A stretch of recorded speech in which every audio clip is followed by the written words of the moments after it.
En este video vamos a conocer la figura de la lesión.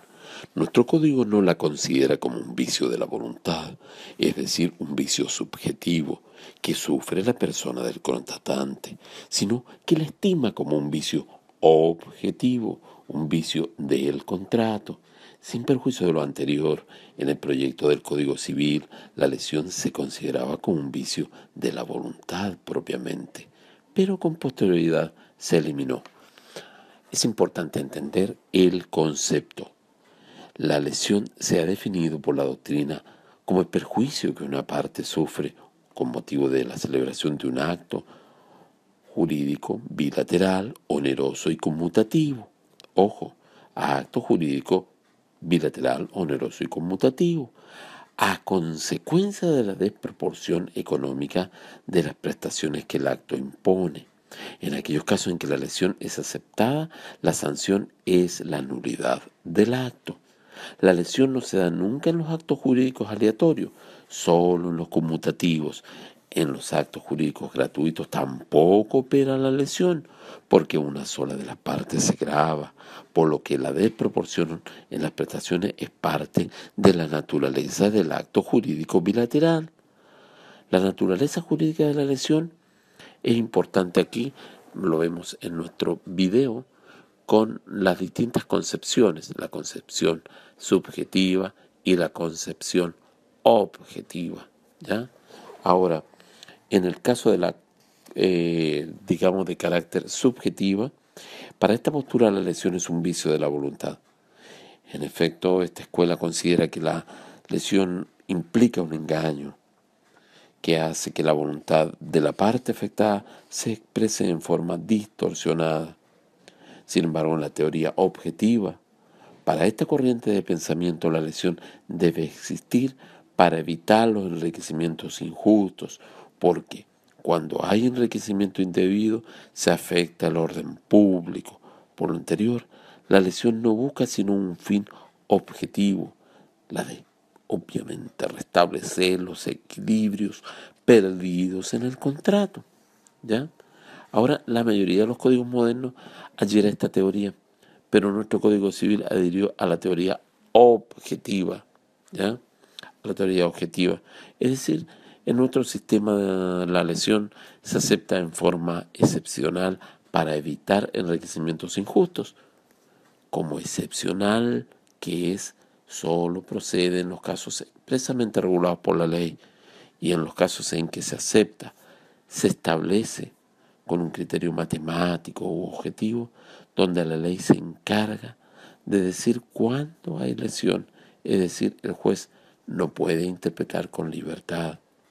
Ahora, en esta parte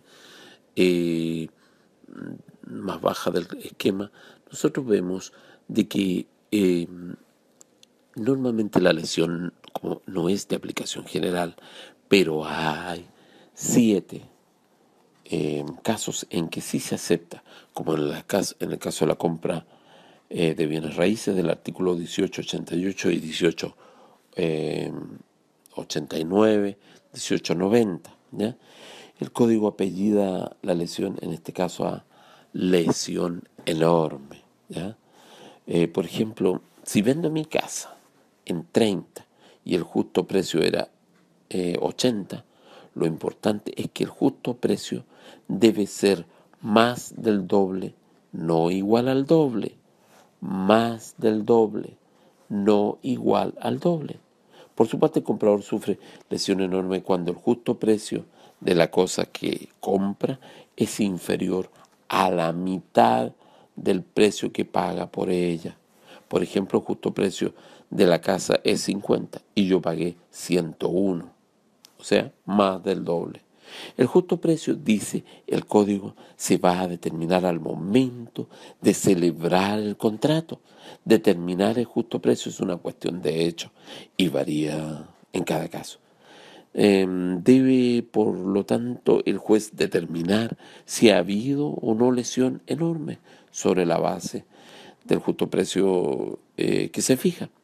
La lesión enorme, por expresa disposición de la ley, no opera en la compraventa de bienes muebles y en la compraventa que se hace por el Ministerio de Justicia en remate público.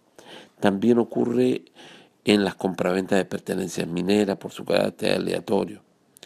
La lesión enorme, cuando opera, tiene como sanción la nulidad relativa y, según la ley, en este caso la acción para pedir la nulidad relativa o rescisoria prescribe en 4 años por regla general, contado desde la fecha que se celebró el contrato. Esto lo podemos revisar en el artículo 1896. También ocurre la lesión enorme en la aceptación de una asignación hereditaria. El código ya la llama lesión grave. Es el artículo 1234. Hay lesión grave cuando se disminuye el valor de la asignación en más de la mitad. Entre otros casos también lo encontramos en la partición de bienes del 1348. También lo vemos en el mutuo en dinero, que se trata del mutuo con intereses, es decir, naturalmente el reglado por la ley 18.010 y accidentalmente en el caso del mutuo regulado en el Código Civil, que es naturalmente gratuito. Cuando se celebra un mutuo se deben pactar dos intereses distintos, los intereses corrientes, el interés máximo convencional, ¿ya? Es importante.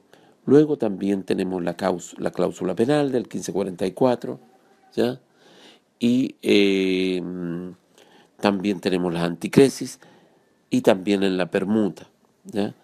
En el caso de la anticresis es el 2443, ¿ya? Y la anticresis, que es un contrato por el cual se le entrega al acreedor un bien raíz para que se pague con sus frutos. La ley señala que las partes pueden estipular que los frutos de ese bien raíz se compensan con los intereses. En ese caso, se aplican las limitaciones que rijan para el mutuo en dinero, ¿ya?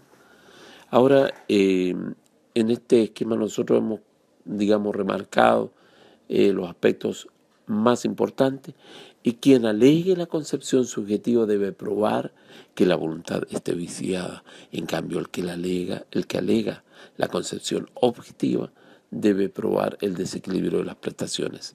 En términos generales hemos tratado en breve tratar de orientarnos a todos los elementos que contiene la lesión, ¿ya?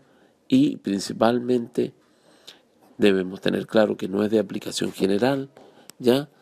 Y en general se contempla en algunos casos, como es el caso descrito en la compraventa, en la permuta, en la aceptación de una asignación hereditaria, la partición de bienes, el mutuo, la anticresis y la cláusula penal.